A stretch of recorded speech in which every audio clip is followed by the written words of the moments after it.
अस्सलाम वालेकुम स्टूडेंट्स, मैं हूं आपका टीचर मुज़म्मिल हुसैन गुरेजा। आज हम स्टार्ट करेंगे FSc mathematics chapter number 3 exercise 3.6 integration की है। नीचे मैंने अपना WhatsApp number, Viber number, email address लिख दिया और अपनी वेबसाइट का एड्रेस लिख दिया। अगर कोई प्रॉब्लम हो तो हम मुझसे कॉन्टैक्ट कर सकते हैं।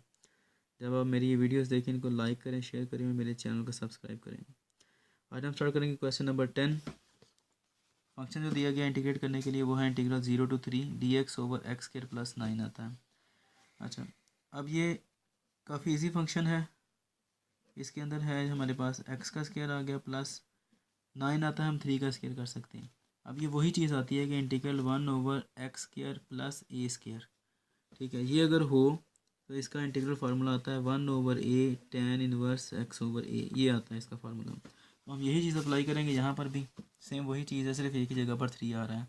तो क्या आएगा हमारे पास, जब डायरेक्ट इसको इंटीग्रेट आप करते हैं 1 ओवर ए, ये से मेरा 3 आ रहा है, tan इनवर्स एक्स ओवर ए आता है, एक्स ओवर 3 आ जाएगा हमारे पास अब, ठीक है।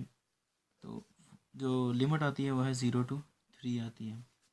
अप्लाई कर दें, क्या आता है 1/3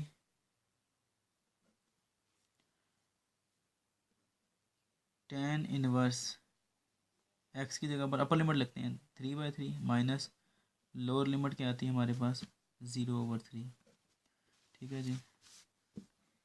1/3 tan इनवर्स 3 से 3 कैंसिल आउट, 1 बचता है, tan इनवर्स क्या आ जाता है आगे 0। तो इनको जब अप्लाई करते हैं इनकी वैल्यूज़ को, तो tan इनवर्स 1 जो होता है 45 डिग्री होता है, यानी कि π/4 होता है, माइनस 0 तो ये क्या आ जाएगा 4 3 12, π/12 इसका आंसर आ जाता है। काफ़ी छोटा सा क्वेश्चन है, उम्मीद है कि आपको समझ आ गया होगा। अगर कोई प्रॉब्लम हो तो हम इससे कॉन्टैक्ट कर सकते हैं। नेक्स्ट क्वेश्चन में आपसे मिलते हैं, तब तक के लिए अपना ख्याल रखिएगा, मुझे दुआ में याद रखें। अल्लाह हाफिज़।